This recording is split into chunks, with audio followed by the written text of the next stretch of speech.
The FDA raises no concerns after reviewing data of Moderna's COVID vaccine candidate. What this means for the drug maker. Plus, President Trump continues to create better economic opportunities for America's workers.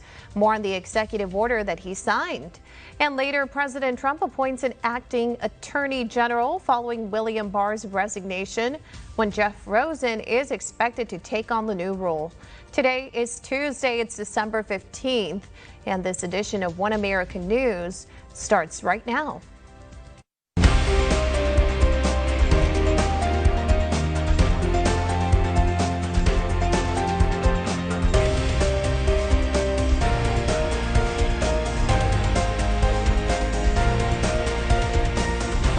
For joining us this hour here on One American News. I'm Lilia Fifield. New reports find Moderna's vaccine is highly effective. That is according to data today from the FDA, which is preparing to share their findings with a panel of experts on Thursday in order to determine if the treatment is ready for emergency use authorization.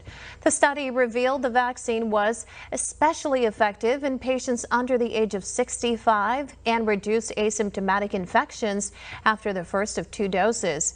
Meanwhile, the FDA did not find any major concerns with Moderna's vaccine, and the first dose of Pfizer's vaccine was administered on Monday. Because what am I going to do if I call it? Are you going to pay my rent? Well, 2 of the president's children call out the forced closures of small businesses due to COVID, blasting lockdown restrictions, arbitrary, and a power grab. Ivanka and Don Jr. both responded to a recent video posted to Twitter showing a California restaurant owner receiving a citation for staying open with a revoked permit. The Trump children said the blanket lockdowns are not based in science and that they were destroying small businesses nationwide. The video comes amid national disputes regarding the closure of small businesses during the pandemic, with many saying the sector has been disproportionately impacted. The Federal Reserve Bank is weighing different options for aiding the U.S. economy as the pandemic continues. The month's meeting will likely bring an announcement regarding how the Fed will take steps to counter the effects of the pandemic. Earlier this month, Fed Chair Jerome Powell appeared before the Senate Finance Committee and testified that while the signs of long-term growth were strong, many people were currently awaiting aid. Although we welcome this progress, we will not lose sight of the millions of Americans who remain out of work. The economic downturn has not fallen equally on all Americans, and those least able to shoulder the burden have been hardest hit. Last month, the Fed decided to prioritize maximizing employment and attempt to maintain inflation at 2%. The 2-day meeting is set to begin today. Democrat leaders are urging House Speaker Nancy Pelosi to back the latest bipartisan coronavirus relief bill. On Monday, Senate Minority Whip Dick Durbin, along with other senators, unveiled a $748 billion stimulus package that has backing from nearly a dozen lawmakers from both sides of the aisle. The proposal includes provisions for small business loans, extended federal unemployment benefits, and funding for health care and schools. Durbin called on Pelosi to bring the issue to a vote, saying the legislation must pass before Christmas. We can't go home for Christmas if we don't do this. We cannot go home for Christmas and leave millions of Americans losing their unemployment insurance the day after Christmas because we didn't even debate it on the floor of the Senate. Both sides have to urge that to happen. This all comes as Pelosi and Senate Minority Leader Chuck Schumer have not commented on the bipartisan proposal, but have previously called for a package upward of $1 trillion. Congress has just days to pass a stimulus bill, but many lawmakers have signaled they will not return to their home states and I can't believe China's blaming the U.S. for this whole virus thing. What? Districts until a bill is passed. Here's more. A bipartisan group of senators unveiled 2 relief bills in hopes of offering Americans economic help. On Monday, Democrat Senator Joe Manchin of West Virginia and his colleagues urged Democrat and Republican leaders to use these bills as a framework for a final deal. Congress has worked tirelessly on its COVID relief negotiations as struggling Americans long for an agreement. First of all, let me say that I think we've had a Christmas miracle occur in Washington.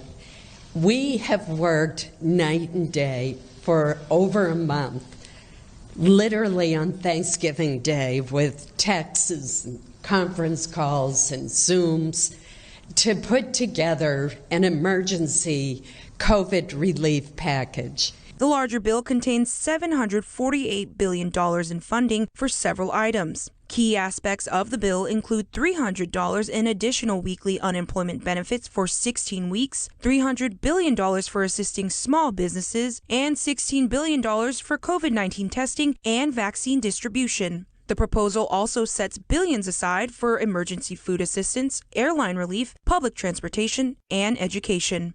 GOP lawmakers have shown support for the $748 billion proposal, and a number of Democrats did not immediately oppose it either. This is hope for the small businesses that right now are struggling as we have all come indoors for the winter. There's no dining outside in Alaska or in Maine or in New Hampshire or in Utah. This is hope. This is hope for those who have been asking their Congress to be responsive to what they've seen in the face of this pandemic. Meantime, the other proposal is a $160 billion add-on for liability protections and state and local aid to controversial issues among both parties. Senate Majority Leader Mitch McConnell has called for dropping the liability shield and local funding, whereas House Speaker Nancy Pelosi has not quite thrown in the towel for the additional funding. Senators and representatives from both parties say they would like to vote on the relief bills as soon as Friday, putting pressure on both McConnell and Pelosi. House Minority Leader Kevin McCarthy is calling on Democrats to stop blocking the funding for the Paycheck Protection Program. McCarthy made the comment on Twitter today, emphasizing the importance of making the funds available. He sympathized with small business owners since he used to be one himself, saying that he can't imagine what it's like to have that dream shattered by government lockdowns. McCarthy also slammed Speaker Nancy Pelosi, saying that she and House Democrats blocked Republican efforts to reopen the Paycheck Protection Program 40 times. Missouri Senator Josh Hawley explains why he has teamed up with Bernie Sanders to get direct COVID relief payments to families and what he expects from tomorrow's hearing on the 2020 election before the Senate Homeland Security Committee. One America's John Hines has more. You have sponsored some legislation with Senator Bernie Sanders. It seems unusual. He's a liberal Democrat. You're a conservative Republican. What seems to be going on, sir? Well, the most important thing here is I've said I will work with anybody who wants to get results for working people in my state and Missouri for across the country. And the basic fact is that Missourians and Americans need relief. And because of COVID, and the quickest way to get them relief is direct assistance. Give working people in need, give them a check for $1,200 for every individual, $2,400 for couples, and $500 for kids. That's something that I would hope everybody could agree on. Amazingly, there are a lot of people in this building who don't want to do that, but I'm fighting to get that included, get that voted on, and get that relief to people before Christmas, or at least get it voted on before Christmas. This would be separate from any kind of COVID relief package that's being debated. Well, I'd like to see it in a COVID relief package. In fact, John, I'm not going to vote for any COVID relief if it does not include direct assistance to working families, period. I don't care what else is in it. It does not have my support without that. And I've urged the president to veto any COVID relief that doesn't include direct assistance. Of course, the president's now on the record. He said yesterday he wants there to be direct assistance. He's told me that too. So I hope that by the end of the week we'll have this done. Sir, I know, turning to election security, Yeah. your committee, the Homeland Security Committee, they're having a hearing on that. Yes. Is that still necessary at this point, since I guess the electors have actually voted on it? Oh, it's absolutely necessary. I mean, we've got to first figure out what went on in this last election, and then we've got to figure out what we're going to do to make sure it never happens again in terms of potential fraud and just the irregularities. You know, this is why John and I introduced legislation a month ago now on election security, election integrity. Whatever else is true, we can't see states like Arizona and Georgia and Pennsylvania stopping the vote counts in the middle of the votes, not having eyes on ballots, not allowing poll watchers from both parties to be present throughout the counting. I mean, this has to change. We can't just say that, oh, well, we hope for the best, hope for something different next time. We've got to make sure that these procedures are fixed so that we can actually have confidence going forward in our elections. If Mr. Starr attends or participates, what do you think he'll add to the conversation, sir? Well, certainly I'll add a lot of experience. I mean, this is somebody who's been a federal judge, who is Solicitor General of the United States, someone who's argued before the Supreme Court many, many times. So I'm looking forward to his testimony. Thank you, sir.